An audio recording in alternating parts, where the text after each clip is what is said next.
Hello, everybody. Happy Wednesday. Cheers to you all. Hope you're having a fantastic day.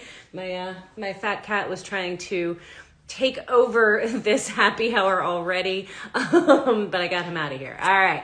Looks like we have got Krystal is already joined us, so I'm going to go ahead and add her in and join in through motorcycle missions. All right, let's see. All right, while we wait for her, I'm super excited for today, for us to be meeting with Miss Krystal Hess. Hello. Hello, how are you? I am fantastic. How are you? Really good. I just rushed home through rush hour to get home so I Oh can my sit gosh. here with you today. Oh my gosh.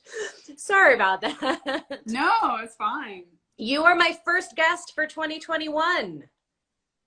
So cheers. Cheers. And you're my first motorcycle builder guest. Really? Yeah. Awesome.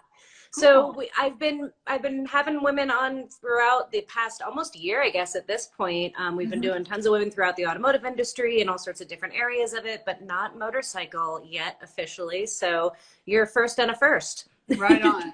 I like it. So for those of you who are watching who don't know the lovely Miss Krystal Hess, give us a little brief intro to who you are. So I'm a native Canadian, I guess you could say. I grew up, born and raised in Canada, moved to Texas in 2011. I've lived in Austin since then. Nice. And Awesome. I'm a nurse. And I kind of accidentally got into motorcycling because of a tragedy that happened in my life. So I kind of got catapulted out of necessity into the motorcycle world. Didn't have a clue what hit me, didn't know what was coming. And now motorcycles and my nonprofit Motorcycle Missions is pretty much my life. So it's I love become it. a huge part of my life, and nursing has become less and less and less. But the good thing is that with Motorcycle Missions, it still allows me to do both. And there's a lot of nursing involved in mental health, and that's what my nonprofit does. And we use motorcycles for therapy for veterans for PTSD and such. So Motorcycle Missions is a phenomenal thing that you do. I want to spend some time on it. Tell us more about it and how it kind of came to be. How did this go from idea to fruition? how long do I have? Just curious. We've got an hour, so like Okay. lay it on us. Lay it on you. Okay. So like I said, I came from Canada to Texas in 2011. I came I got out of an abusive marriage actually up in Canada, and I was just ready for a change. I kind of needed to reset, and I was really just pining for hot weather and sick of the snow and sick of cleaning my car off and shoveling the sidewalks. So, and I had a dual citizenship sitting in my back pocket. So I was like, okay, I'm just going to pick a city. It was either going to be here or Phoenix. And I still sometimes long for Phoenix a lot because I grew up going down there every spring with my grandmother and my parents. And I don't know, it's just kind of a second home to me. So, but I chose Austin because of a boy. So that's how I wound up in Phoenix. So, you know. Yeah. Well, sometimes our brains fall out of our heads when we get into a relationship, and that happens. Yeah, we make decisions that we wouldn't otherwise make for a boy. But anyway, I did. And it turns out like he was into motorcycles, which was really awesome because in Canada, I was huge into cars, but I had no access to anything remotely, related to cars. Like I lived in the land of ice and snow, and I subscribed to Lowrider magazine. That was like, and in Canada, that's a big deal because to get a magazine subscription up there, it's like costs 4 times as much. Really? And you don't get them on time, and you have to like fill out the little like postcard thing and like check what magazine you want, and then you send a check in the mail, and then you just get it when you get it, right? So, right. So the one magazine my mom let me buy was Lowrider magazine, which is actually hilarious to me now. But I used to love that, and I used to go like there was one car shop that I used to shop at called AutoZeal there in Canada, Calgary, And I had a Ford Probe, like a 2000, or sorry, a Nice. 1995 Ford Probe with the flip up headlights and like the newer body style. Nice. And it had that flip flop paint, blue and purple. And that was my first car. So That's like awesome. that was pretty badass to me. And I drove that in high school, and I put like neon lights under it, and I had a stolen stereo in it, and that was not my fault. My friends did that. They put a stereo. If you're listening, mom and dad, I'm sorry. But anyways, it was like my dream car for a 15, 16-year-old, right? So, but like I had knocked on doors in Calgary and wanted a job. I offered to sweep the floor at like another car shop. It was the only one I could find. There wasn't, at least at the time, a lot of that out there. Plus I didn't have Instagram or the internet to figure out where all the people were that had this passion that I had. And I used to DJ to put my husband through college. And back then we used to DJ at a car racetrack thing. And I asked them, but then they went bankrupt right after I asked. I just couldn't get a break. And I just really wanted to be around cars. I wanted to learn. I loved the show Overhauling. I was obsessed with it. I watched Jesse Combs. So like as much as I could. Yeah. Yes. Salute to our girl, Jessie. Yes, absolutely. And so yeah. So like I remember just my passion and me wanting to be around cars so much gave me this itch. And I remember my sister even saying, like, when I lived there still, was like, I could totally see you doing something like this Jessie girl does on this show. And little did I know we'd become friends and do some work together years down the road. But anyway, I was very inspired by her and very inspired by just like the automotive industry and what it was doing. Basically what you're doing, it was like what I wanted to do. Like I wanted to do exactly what you're doing. Like just dreamt of it. Couldn't think of anything else I wanted to do. Moved to Texas, got into a relationship with a guy that was into motorcycles. And I was like, okay, so he builds motorcycles. That's kind of badass. I could get into that. It was actually on my list of things I wanted to do after getting out of that marriage, because honestly, when I was living in Canada, the first 30 years of my life, I was a very defeated young woman. Like I didn't have a lot of aspirations, and I didn't have any confidence. I was very self-conscious and very hard on myself, and I don't think I had a lot of really good friendships that I could say were super meaningful to me. But I endured a lot of bullying and abuse in my marriage, and I just felt alone like most of my 20s. And I just was like, didn't have anything to put on the shelf, like no accolades, no trophies for soccer, no instruments I played, no anything. I had nothing. And I was very depressed about it. When I moved here and I got into this relationship with this guy that built motorcycles, I was inspired by what he did, and I wanted to learn. It was on my list anyway, ride a motorcycle. So I made a huge list of everything that I wanted to do. And I just started grabbing at every opportunity to check off that list. And it terrified the shit out of me. But I was like, if I want to be the same person that I absolutely hate the rest of my life, then don't do these things. Just stay in your box and do the least amount possible and stay in your comfort zone. But I started grabbing at every opportunity. Like I started to shoot guns with a women's pistol league. And, I started doing, I just did a whole bunch of stuff. And it also too, living in the States opens a lot of doors for other things. There's not a lot to do up there where I'm from. So anyways, riding a motorcycle was on my list already. So I was like, hey, this guy builds motorcycles. That's really awesome. And he built sport bike stuff, like more of this, the loud, lights and things like that on sport bikes. And I didn't know the difference. Like now I have a different preference for motorcycles now around them. But back then it was like, I'm just like, this is so cool. I just get to even be around it. And so we dated for, a little bit, almost a year. We almost made it a year. And I started investing some money in a motorcycle that we were going to build together. So he was going to teach me. And I was like, you know what? Screw it. I want to do this. I knew the risks. I was like, I'll put my money into it. If all else fails, I can sell the bike. It was titled in my name. So I bought a bike. We worked on this project together. And I don't know, three quarters of the way into the motorcycle build, he starts getting kind of weird, and I couldn't piece his behaviors together. They weren't making sense to me. And then he started to scare me. And then I was like, what the hell is going on? Like, we went from being on fire for months, and like I thought I was in heaven. Actually, I thought that was the relationship of my life. And then things just started to get really wonky and weird. And it turns out he had bipolar disorder. And like with me as a witness, he tried to take his own life. So he tried to involve me in his attempt to take his own life. He was not successful, thankfully, but he was messed up enough and scared me enough that I could not go back to that relationship.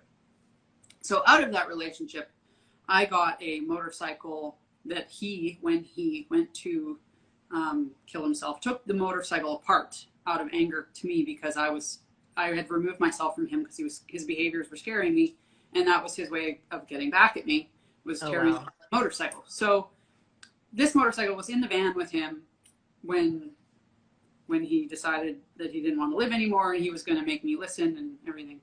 And I was on the phone with him frantically trying to figure out where he was. And like, he told me if I called the cops, he was going to kill himself. If I did this, he was going to kill himself. And so like, I'm frantic, like all over the city driving, trying to figure out where he is. And it was rush hour traffic. And it was, anyways, they found him the next day and they hospitalized him, but he wasn't successful, thankfully. But I ended up with this, you know, they repossessed my motorcycle, and it was just in every part just taken apart.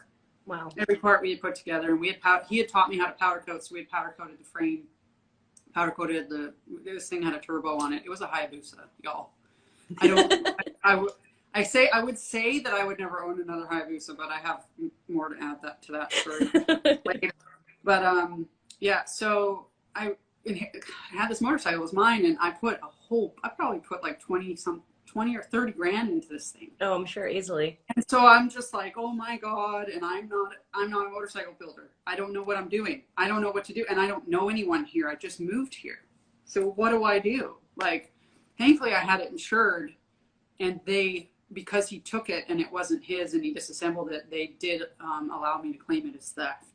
So I was able to recover the money from the bike itself, but they gave me like what the bike was worth stock. And then I was able to convince them that if I could build the bike back together fully, and I could show them receipts for all the parts, would they allow me to get the money from the sale of the bike, what the bike would be worth when it was finished. Oh, wow. And it turns out they agreed to that. So there was That's impressive. Yeah, there was a guy here in Texas that bought my tire machine off me, because, you know, every nurse that does never change the tire needs a tire machine, right? Absolutely. So I had a tire machine. So this guy bought my tire machine, and he was a complete asshole. And he was in my phone as Tire Machine Asshole. That was his name. And he called me one day, and I was like, what is Tire Machine Asshole calling me for? And I was in Canada visiting my family. And he's like, hey, I see you have your Hayabusa for sale. And this was when it was a pallet of parts. And so he offered to help me build it. And I said, well, what's in it for me? And he's like, we'll build it in the shop, and we'll sell it, and I'll split the profit with you. So not only were we able to get the money from the insurance company to rebuild it back to what we had it, but I was also able to sell it, and then the shop owner and I split it. So I didn't get all my money back, but I got a large chunk of it back. So and it paved the path for your future. So out of tragedy came amazingness. Yeah. So so the thing about it, so like after that, and like I was working in this shop all summer, and it was like 20 degrees. It was so hot here. I had never, and it's actually, I think, the hottest summer they've had on record. It was 2012. Of course. Here in Texas. And so like I was around all these motorcycles, and they were bringing motorcycles in and selling them, and bringing them in and selling them at this shop. And like, I had built a Hayabusa, but I had never ridden a bike yet. Oh, wow. You still didn't ride? No, I still didn't ride. Oh, wow. So but I was also like, I was going through a journey. I was trying to focus on the bike, and I was really kind of scared of crashing and then not being able to finish it. So I waited until I was ready, went out into the parking lot. The guy gave me keys to a little Suzuki Intruder. Nice. And he asked me, do you know how to ride? I'm like, yeah. And I took the keys and then went and just stood outside in that freaking heat for probably 20 minutes YouTubing how to start a motorcycle. That's awesome. And how to like shift and how to, you know, like I watched all the YouTube videos. I love that. Yes, I totally know how to do that. Let me go figure it out. Yeah, no, but that's how I am. I'm always I love it. And then I'll figure it out. So I went out to the parking lot, did that, jumped on it, rode it around the block, and brought it back, put it on the kickstand. The only thing I did wrong was I left it in gear and it jerked a bit and it scared the shit out of me, but it was fine. So so that was the start. And so like then I used to just like take the bike, like, you know, every day I would try and go a little further and a little further, and you know, I'd go down to the mailbox and then I'd go, you know, a little bit further to the gate. Right. And then, so I just kind of did that thing. And then in the meantime, the shop owner was like, well, do you want to stick around and build more bikes? And I was like, you have more bikes for me to build? Like, you're just a dealership.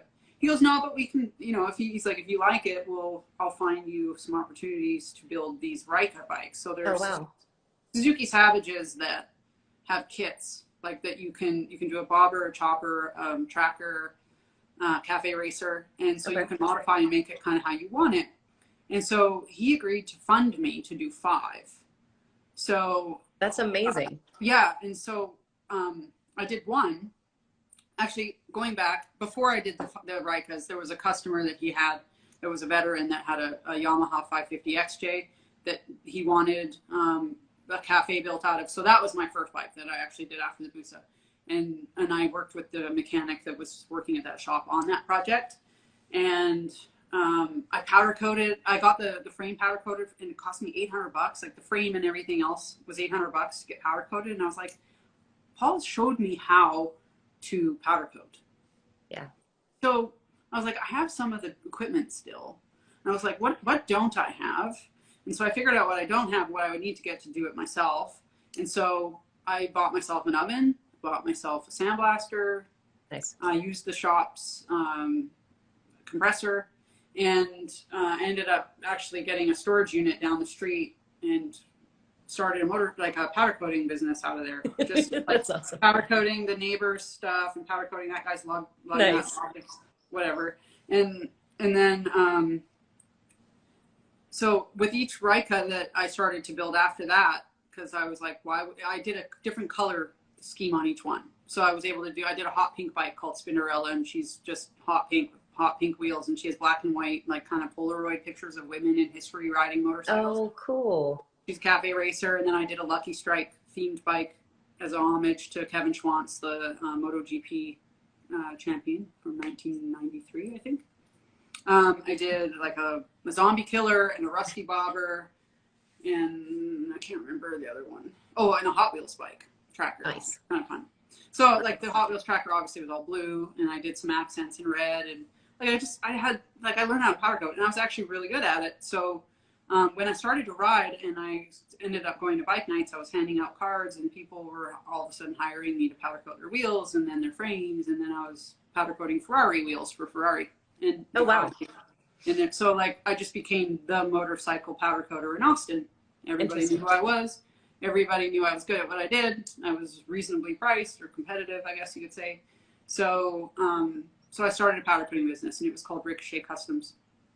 So I got out of that one shop, opened my own shop, was open like 21 days, and then it rained really hard here in Austin. And I guess I didn't know this, but I was on a floodplain. So I got 5.5 feet of water in my shop. So all the Rika bikes that I had just built, and I had just ordered a whole bunch of brand new state-of-the-art powder coating equipment. Of course. Uh-oh. Did she freeze? I think you froze, Krystal. Uh-oh. I don't know if you guys can still hear me. Oh, you're back. You're back. Okay, which part did you lose me at? Like right then you just bought a whole bunch of new powder coating stuff and equipment, and it was all in the flood. Yeah, it was all in the flood. So yeah, it was Halloween night, 2013. Oh wow. And it just started to rain really hard, and then I got a call the next morning that our street was flooded where the shop was, and I was like, whatever. Well, I went down there and the cops had it totally closed off. And I guess a lady had died on our property. Oh geez.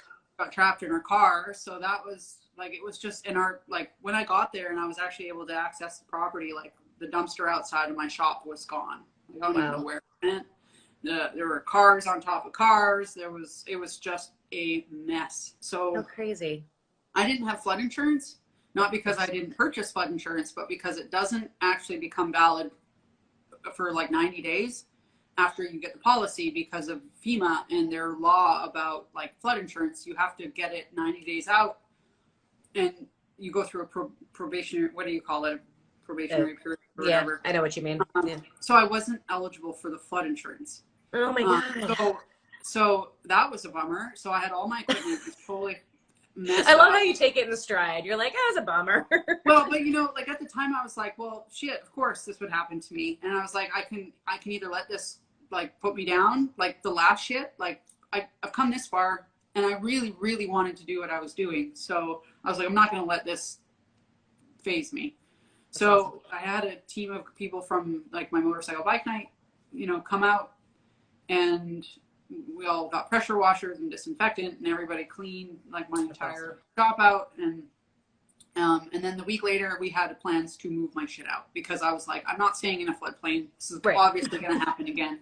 Yeah. So I don't know where I was going with that. But anyways, a week later, we had planned to move everything out, and we got there. Everybody was ready to work. Everybody had trucks. My shop had been robbed. Oh, geez. It had been looted. So at first I was like, mother effer. And then I was like, wait a sec, I have theft insurance. Okay. So now they couldn't steal my powder coating oven, which was the thing I wanted them to steal, because that was the one thing that messed me the most. But anyway, that I didn't get out of the insurance. But whatever they stole, I also got insurance. So like I'm a firm believer in insurance. Like I will never not have, because it has saved my ass. Yeah. Amen twice, to that. Like, and that was just like that. So anyway, there was a place in northern Austin in Round Rock actually called Tech Shop, and they were like a big, like, I don't know what, like a do-it-yourselfer kind of shop, but they would have you would go in and they have a machine shop. They have a fabric like sewing room. They have a computer microchip making room. They have like woodworking. Oh, that's amazing. They had a welding place and a metal shaping place, and then they had a powder coating room. So you could get a membership there, and you could powder coat and use their stuff. What a cool concept. I learned real quick that I don't like their equipment, so I asked if they'd be okay if I brought my own, and if they'd let me keep it there, and they did. I just had to pay a little bit of rent. And like I powder coated everything I needed to powder coat out of there for a couple of years, and then they unfortunately closed down. They went bankrupt. But the timing couldn't have been more perfect, because I actually found out that the powder coating powder was causing an inflammatory issue in my throat. So like I would be eating rice or something, and then I couldn't swallow it. It would like stay here, and it's because I had scar tissue built up because my esophagus was reacting to the powder. Oh, wow. And you know, I wear respirators and stuff, but I still was getting, like, you still get that shit in, like, and it gets everywhere. Like I go home with like powder in my nose, and wow, crazy. So my throat was, so at the time I had to make kind of like a tough decision medically. Oh, you have a kitty. Yeah, he likes to total photo bomb. I just actually had to put my kitty down. Oh no. I know, otherwise worst. he would be here with me, probably on my lap. I'm so sorry. That's the worst. Thank you. But I love your kitty. It's cute. Thanks, my little fat man. Yeah. So when that diagnosis came, and I was like, well, okay. I mean, I could still do it, but I don't have a place to do it now, and I don't have the money for a shop. And I was kind of already wanting to use because motorcycles have really, really changed my life. Like motorcycle got me through all that bullshit, and it really empowered me and made me confident, gave me confidence. It connected me with more people than I can think, like, that are now lifelong friends and supporters and everything.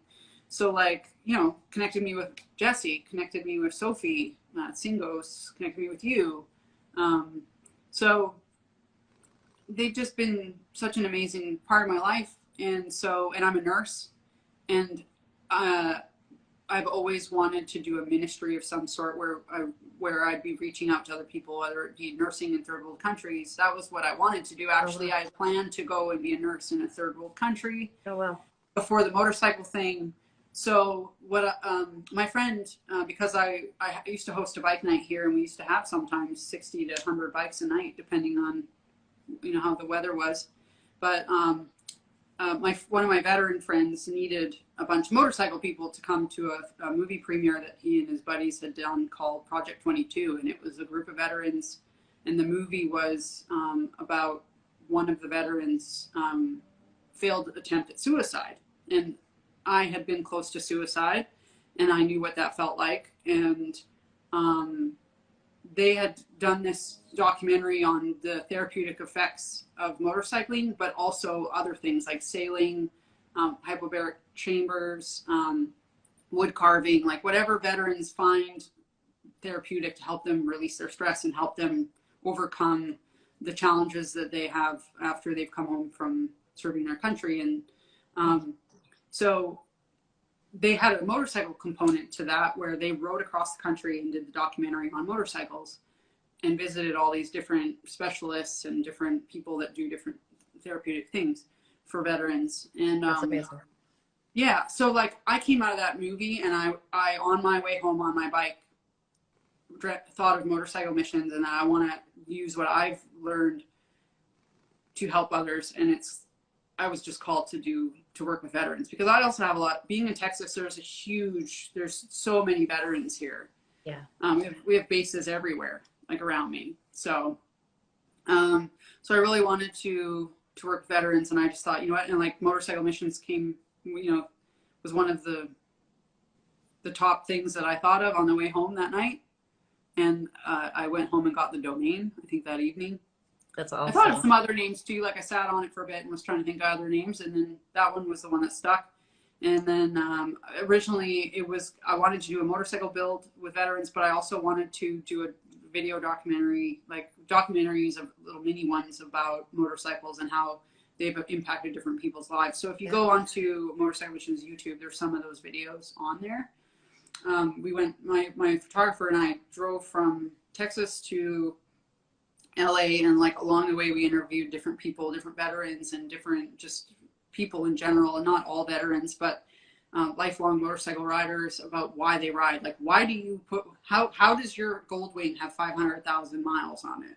Right. Like, tell us about that. And like, you know, and land speed racers that get a kick out of land speed racing, and why is that important to you, and what do these motorcycles do for you? Yeah. In that aspect.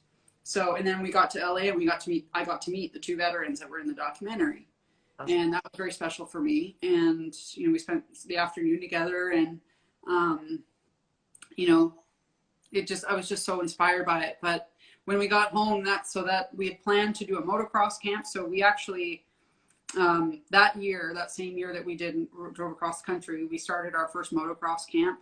So we did that, I think, in October 2015, or I don't know if it's my years are blurring. I know. I don't know if it's 2015 or 2016, but we started our first. It all blends together. Yeah, and then we started our first motorcycle build in 2017.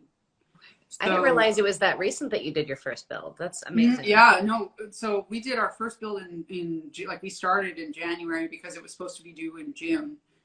We built it for the Republic of Texas Bike Rally, and they always have a bike builder build a bike, and then they raffle it off on stage to an unsuspecting veteran in the stage. So when you come through these turnstiles, they give every veteran a raffle ticket. Oh, wow. So somebody won that bike that we built. But the cool thing was that it was a group of veterans that built it. It wasn't like a fancy shop down the street. Right. So it just was a little bit more meaningful. So that was our very first build. And then our second build, we decided to do a ground up build, where another veteran donated the base bike. And so it sat in my garage leaking all over the place for a long time. And I was ready to just sell it and just keep the money and move on. But I'm glad I didn't. We just took the motor out because the rest of the bike was pretty trashy. The frame was not, it looked like it had been welded together 10 times by some amateur. So we weren't going to obviously rebuild a bike with that. So we decided on our second bike build to build the frame. And I have a friend here in Austin. Well, he's not here anymore. He's now on a boat in Florida. Okay. That helped me with my Girl Scout, which is one of the bike and one of the pictures that I have on there. But he helped me with the fabricating on that, and I spent some time in his shop learning from him. And so when Motorcycle Missions was ready to build this custom build, I asked Dave, like, what do you think? Give me some ideas what we could do with this bike. And he just had a plan, drew it out, and I was like, that's it. So we built a tracker, or sorry, like a flat tracker. Okay. Board tracker, rather. Sorry. A board tracker for like basically to look like a early 1900s replica of you know, a Harley. And so we just built the entire bike around the motor. We restored the motor, ceramic coated it. That was another thing that I taught myself to do, was ceramic coating. So was able to teach them how to ceramic coat and stuff. But we put the bike together, did a bike reveal, and then we took it to the International Motorcycle Show. It won. So the International Motorcycle Show has different competitions all throughout the country. And so if you advance in one city, then you get to go to finals in Chicago, which is what happened to us. So we actually won in Dallas. We advanced to Chicago when we actually won the national championship. So we were the top bike the entire year for each city. That's amazing. Now, the veterans who are involved, are they, I mean, they're not necessarily motorcycle builders or have experience, right? So they need no experience, no motorcycle, they don't need to ride, or they don't need to weld or anything. They're there just to have fun and learn. And a big part of it is the camaraderie, and then they end up lifelong friends after they leave. So amazing. Yeah, so that was the second bike. The third bike we built for, we took a veteran's existing bike and we just made it cooler looking. And he has prosthetics, and so that was like a full build, because we disassembled pretty much everything, did the whole motor, powder coated everything, and I put it all back together. New paint job and just new fairings and new lights and seats and everything like that. So that might as well have been a full custom build. Our fourth build was a Triumph, a Triumph Scrambler that we we built a sidecar on the side of it, and then we also like put a Ural front end on it. And if you don't know what a Ural is, it's like it's another factory made sidecar bike. I can't remember where it's from. I don't know. I rode a sidecar bike for the first time last year, and it was terrifying. It's awful. It can be if you're not with somebody who knows how to drive them, but also to like, yeah. Oh, I was the one driving it, and I had never. I'd never done it before, and it was so scary. And I had to do it for All Girls Garage, and Faye was in the sidecar, and I'm like, I'm sorry, I don't know what I'm doing. Yeah, actually, you actually need some special. I always recommend anybody who's driving a sidecar get special training, because it does require different skills. It's not like riding a normal bike, and it's not like riding a car. You have to know kind of what you're doing. So yeah, no, it was terrifying. Yes, but that one we sold to a woman in Hawaii, and she wanted it for her dog Earl, who's a basset hound. Aw. So that they could ride on the beach. How cute. Yes. So that bike also won at the International Motorcycle Show, and it won at the Easy Rider show as well. That's incredible. Yeah. And then we built a Ducati Scrambler that turned into a cafe racer with a full body fairing on it, and that was really cool. Had carbon fiber wheels. That one won at IMS as well. It was also on the cover of Cafe Racer magazine. Very nice. Our sixth and seventh bike, we did a bike build off. Indian Motorcycles donated us 2 Indian Chief Dark horses, and we did a build off between Dallas and Austin. So we had 2 build teams of veterans, and then they squared off for the best bike. And then Indian did a thing where people could vote for their favorite, and then the winners took the accolades. So that's pretty cool. Yeah. How many builds have you done now in total? Okay, so with Motorcycle Missions. We are wrapping up number 12. We would have had 12 wrapped up in May, but because in that one we were doing for Arizona Bike Week, and Arizona Bike Week got canceled, so we didn't finish it, and then everything got messed up. So we are about to finish it. It's almost done. And then we are starting our 13th in Colorado. We also have done an all-female bike build, our first, all-female veterans. And that So was awesome. that took place at the Dofo winery in Temecula. Okay. So they built a little cafe racer, a Honda 350. And that was donated by a friend of mine here in Austin who did one of the documentaries. She talks about how a motorcycle saved her life and got her sober because she lost her friend off the back of a bike and they were all drunk. And so she somehow managed to get back on a bike, but she turned it into something positive and she stopped drinking. So, and that was her motivation to stay sober. So she's amazing. Yeah, so she donated this bike to us. We built it. It won a bunch of awards. It actually won at Moto Ladies all women's bike show last year. Nice. That was about now last year too. Yeah. And we've also built a land speed bike. And guess what kind of bike it is? Tell. It's a Suzuki Hayabusa. Funny. So you'd never have a Hayabusa again. Here we go. I know, but the scenario with the Hayabusa was there was a family who had lost their son to suicide, and that was his bike, and he used to race it at the Texas Mile, and they offered us to have it, and they said, we want you to take this and do your thing and race it at the Texas Mile. So that's what we did. We built a full body fairing Hayabusa. We've got it up pretty fast. I want to say 203 miles an hour.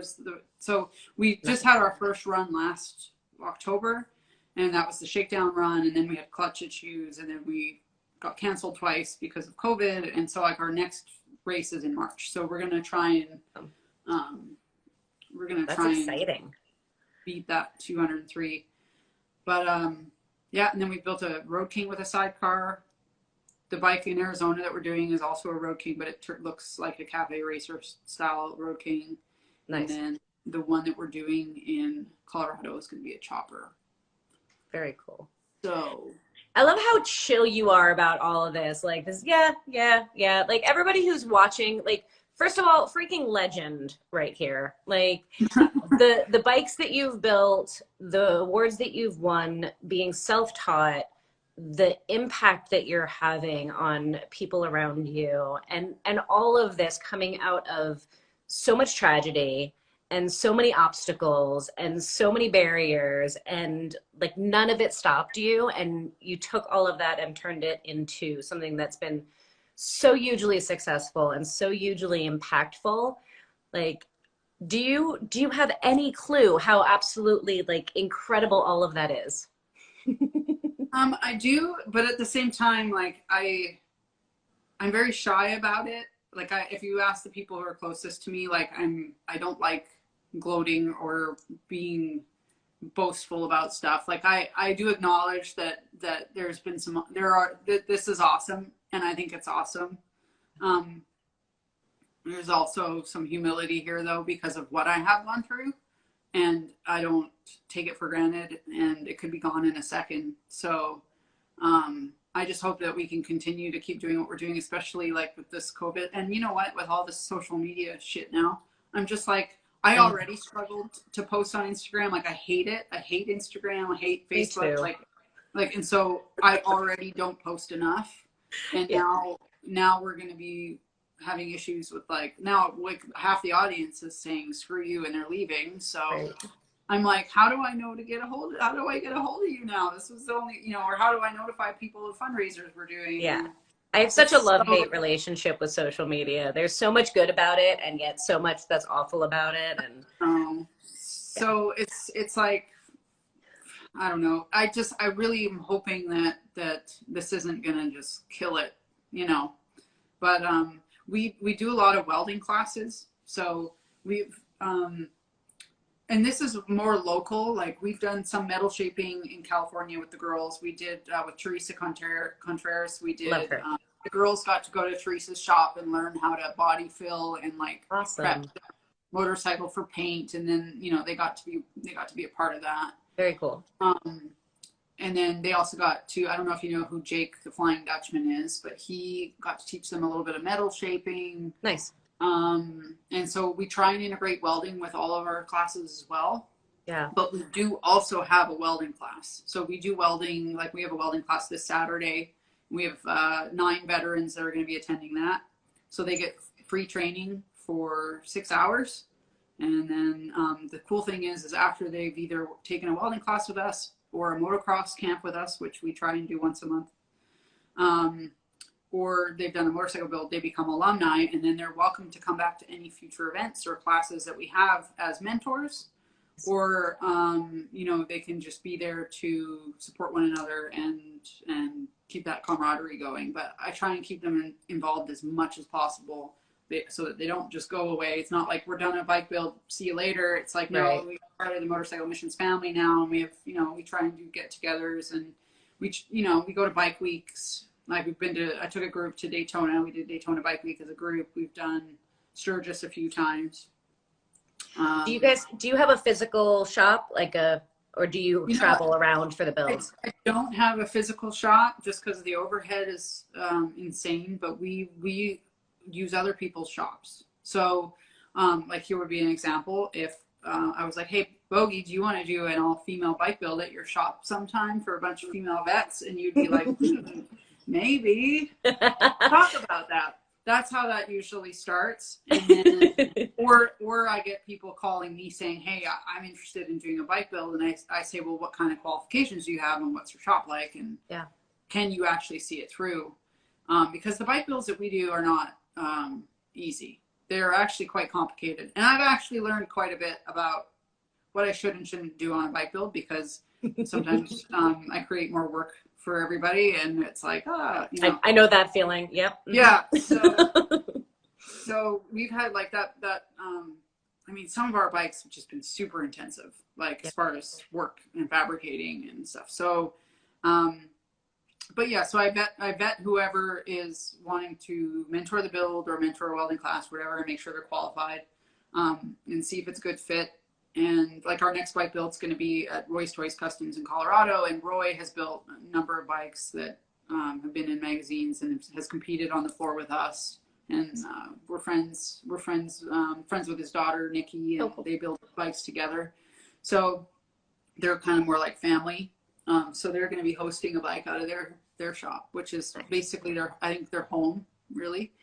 We've built a couple bikes out of Harley Davidson dealerships. So it just really all depends on our partners, who's sponsoring it, how much money we have. If we don't have any money or we don't have a sponsor, we don't do the bike, basically. I was going to ask that, how you're funded, and if anybody's watching, I did put a little link to a fundraiser for you guys down at the bottom. So if anybody who's watching and is really a fan of what she's doing with Motorcycle Missions, I encourage you to do that. But if people are wanting to support you, how can they do that? What's the best way to either support what you're doing or to get involved with what you're doing? So our website is probably the best way to do all of those things. There's a giant donate button. It's red. You can click it and you can donate there. You can donate through Facebook, of course. I think now Instagram you can too. I don't know. I don't know if I've set that up yet. I'll have to look. I think I've applied for it, but there's like a whole bunch of million steps. And it let me set Motorcycle Missions up as a charity when I went to set a fundraiser on this live. So yeah. So somebody just said that Canadians can't donate, but you'll go on the site afterwards. So Sophie, that's awesome. Nice. So you're 100% sponsor driven, and then the builds are free to participate in. We fundraise for everything. And everyone who works for me, including myself, don't get a salary. Like, I don't get paid. It's all volunteer. I would love the day that I don't spend 40 hours a week for free. That'd be nice one day. And I can relate to that. It would be nice to have our own shop, but right now we're doing okay. But yes, there's huge overhead with motorcycles and builds and welding and all of the materials that we have to use, and the travel also. There's a lot of travel involved, and insurance and liability and everything. Oh yeah. So for So the veterans, they are participating for free, correct? they're all for, yeah, they don't pay anything. And then are you doing like a core group per build, or is it kind of an open rotating? So we have, so like for each build, I will go through all the applicants I have that have applied to do a motorcycle build with us. And I'll say, hey, congratulations, you've been selected for this bike build. And I tell them about it, and it would be like, if you're interested, please let me know. And then we get guys that'll say, oh, dang it, I'm going back to school, I can't. Or guys that say, oh, shit, I just moved away, I can't, we'll have to get you if you're ever doing a build here. Or Yeah. they're like, hell yeah, I'm in, and then the guys that are in, they'll stay from start to finish. Nice. We usually select 8 to 10 of them, vets and first responders, to participate. So you're doing like similar stuff. We're with all female builds at Girl Gang. It's kind of a constantly rotating crowd. So it's kind of a cool thing with a smaller scale bike build. Not that your builds are small scale, but the vehicle itself is smaller. And you're doing it in a shorter time frame. You're doing it with a core group. But I'm sure you still deal with the same thing. You're teaching and leading and organizing and planning and kind of doing all of the things at the same time. How do you balance that? What have been your takeaways from doing all of that? Oh my gosh, how do I balance that? I don't. Okay, so I'm not the only one. Good. So 2019 was like the craziest year. Like when I look back at that, I'm like, holy smokes. I don't know how I did it, because we did 6 motorcycle builds last year. Or sorry, 2019. Okay. Feels like last year. Right, I know, totally. So 2020 just didn't happen. We did 6, and we did them all across the country. We did Arizona, Colorado, California, Cleveland, and 2 in Texas. All while still being a nurse actively, right? Like you're still working as a nurse, right? Yes. So when COVID hit, the bike build stopped, and then I just started COVID nursing. Going back to the nursing thing. And I'm also a full-time student, so that's awesome. Oh, geez. I've been that forever. Yeah. Lifelong learner over here. So, what are you in school for now? Anything you care to share? Just advancing my nursing, so I get to get to do better nursing stuff for more money. Always a good thing. Yeah. I still really love nursing. I would, if motorcycle missions could be my number one thing, that would be great. But that's going to ebb and flow with whatever's going on in society, and we all know how that is right now. So yeah, absolutely. There's no security in that for me as a human being, which is something I've learned very carefully. Like, you can't just give it all away. You have to actually take care of yourself, or you can't take care of others if you don't. So that's where I'm at with that. But I balance it just by trying to sleep as much as I can. And I find that what really keeps me going is motorcycle missions is a lot of fun. And so it feels like play a lot of times. Like, so like when we're actually like at a build, I'm working, but I'm actually having fun. I get more enjoyment out of the guys having fun. Yeah. And just kind of being the network queen, I guess, between them and helping them, just hoping that their lives change through what we have to offer. So that's basically it. So that just keeps me going, and I just get by with what I can as far as picking up shifts with nursing to pay my bills, and supplement kind of what I don't make by spending all my time on motorcycle missions. But I've been doing okay. So I'm still here, I'm still alive, and I'm not totally broke. So I must be doing something right. Well, cheers to that. And you're doing amazingly and doing wonderful things. And I know COVID slowed everything down for everybody, and especially these like group build type things are challenging with COVID, but I'm glad to see that you're getting them back underway. Thank you. We're definitely going to have to talk more about some potential collaboration at some point. Okay. I love the idea of it. Do you have any like amazing success stories that you care to share from people who were involved in the builds? Like the cause is so important, and I think what you're doing is so important. I wish I could go over to my binder over there and dig out, because I take reviews from my vets. But I've had guys go off their antidepressants, off their anxiety meds. I've had guys get back together with their wives. I've had guys leave the house who never left the house before. I mean, I've had guys that say that this has kept them from killing themselves because it's given them a purpose and has connected them with people so that they aren't so isolated. I mean, I have so many success stories, and unfortunately only in the last 2 years I've started to like get them to write them down. So I'm collecting a binder of everybody's experiences. But a lot of guys, like I've had one that just went through the motocross camp that just said like, every veteran needs to do this. It was such a stress relief. I actually slept, and I don't usually sleep. They can't wait to come back. They can't wait to do it again. You know, and what's really cool, what I love the most is when they start hanging out outside of motorcycle missions. Like they do father-daughter daddy dates, you know. It's so cute. Yeah. I'm like, this is awesome, you know.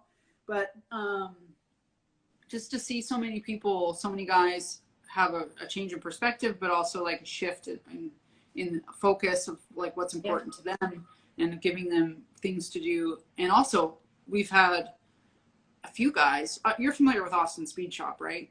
Where yes, Jesse I mean, I don't know them personally, but yes. Well, so Jesse James used to own Austin Speed Shop. Like I think he started it. But he sold it, but it's here in Austin still, and they build a lot of hot rods and stuff. I think they had a TV show around it, didn't he? I don't know. I'm very ashamed to say I don't watch a lot of TV. So okay. I don't know. Well, so one of my vets that went through our program and did the welding now works at Austin Speed Shop. We have a few guys that have enrolled in the welding classes at Austin Community College because they enjoyed welding with us, and it gave them enough that gave them a direction and helped them realize what they wanted to do with their lives, and has given them a purpose, I guess. And that's phenomenal. So we've had that. I have a guy who works for Rick Fairless. If you don't know Rick Fairless, he's like one of the godfathers of motorcycling. He's famous. One of my vets now works for him. Nice. After going through our program, I think he's watching, Josh. So, I mean, there are a bunch of stories. I wish I could share them all. I wish I could remember them all. And I have like folders over there with people's notes in it, just about what kind of a difference it's made in their life, and even in the lives of their spouses and their family, because they're much happier, more pleasant people to live with. Yeah. It's the trickle effect, and or the ripple effect, I should say, right? And it's and there's sadly not a ton of services for vets coming home and dealing with PTSD and other. They are all kind of convoluted. Like I just think there are so many but there's nothing that they gravitate towards or that they could really call their own. It's just kind of like, I don't know. There's different things, and to each their own. There's different things, but how many guys could say they get to build a custom motorcycle and win a national championship and they didn't have to spend a dime other than driving? I think you're filling a phenomenal need. There's definitely a need for what you're doing, and I think it's. And the welding classes too, and the motocross. And I mean, what the cool thing about the motocross is, like, when they come home from their service, they had in their service to our country an adrenaline. Like, they were constantly hyper vigilant, and they had this adrenaline going at all times. And then they come home and they're moved away from the guys. They're no longer with the guys they served with. They're trying to have their family understand where they're coming from, and their families don't. And they don't have that adrenaline outlet, like where they can just go and take all that shit that's like eating them up inside, and they just start going crazy. And that's a lot of times what unfortunately causes a lot of our guys to commit suicide, is they just can't cope with themselves anymore. And, they don't have that way of letting it out or figuring it out. And so, but oftentimes you get on a motorcycle and it requires so much focus and attention, and you're trying not to kill yourself and trying not to break your femur, and you're also flying in the air, and you're having fun, and you're doing like this rad thing, and the sounds and the smells. And, like, it's really, I've never seen a guy get off a motocross bike and say, this sucks. And like, never. I have always seen them super excited and like just pining to come back, and they want to do it again. They want to do it again, and they want to tell their friends about it. So it's and a lot of them get better sleep because they just get so worn out because there's like it's hard work. Motocross is actually a really amazing workout. And so when they're done for the day, they're done for the day. They go home and they sleep. And they can actually sleep. Otherwise, they're like, dude hasn't slept in I don't know how long, right? So there's a lot of benefits to all of it. Depending on the course that they take with us, it's different. But the number one common denominator in all of it is the camaraderie that they enjoy the most. They enjoy getting together with like-minded vets and people that share the same interests, share the same struggles, share the same passion, share the same whatever. And they're able to open up. And a lot of times, a lot of the guys say that they don't, like in most social settings, it's not cool to talk about stuff. But they do open up quite a lot, openly, just naturally. Yeah. In our stuff, because we're just like, it's not coerced, it's not rehearsed. It's just a comfortable environment where they can. It's safe. You start hearing the stories pop up just on their own, and then the friendships blossoming, and then the sharing of stories, and so it's really awesome. It's been quite a joy of mine to see it come to where it's at. I'm hoping we can keep it going forever, but we'll see. It's awesome. Well, keep doing what you're doing. It's wonderful work. We only have 4 minutes left, so we gotta wrap this up before Instagram kicks us off. But I think what you're doing is absolutely phenomenal. I'll plant a seed that if you haven't heard of them already, American Warrior Garage. They're in Ohio, Georgia. They're over there somewhere on the east. I forget where exactly. I did some work with them with garage rehab, and they do with cars what you're doing with motorcycles, not to the same level of what you're doing, but that might be a cool collaboration at some point in the future too. They're doing vets and car builds, but I love what you're doing. I love your story. I love how much you've overcome and how you've not let anything stop you. And I know that that's probably not always easy, but I'm grateful that you kept going. And I'm sure there's a lot of people out there who are super grateful as well. And I'm super grateful that you decided to join me for my happy hour and share your story with everybody who was watching. Well, thank you. I'm super stoked that you invited me and we could do this finally. Absolutely. So. Agreed. You are a phenomenal woman. Cheers to you. We raised about $90 for you today. So Hey, did you really? Yeah. We had 5 awesome donations, so thank you guys who donated. And everybody make sure you go and check out Motorcycle Missions and Krystal Hess. Both of the links will be in this Instagram Live or IGTV. It'll be up on my IGTV for evers and evers, so you can watch it. But check her out, give her some love, show her some support. And I appreciate you guys all joining in, and we'll meet with another phenomenal woman next week. But for now, have a great rest of your week. We'll talk more soon. Thank you guys. Bye.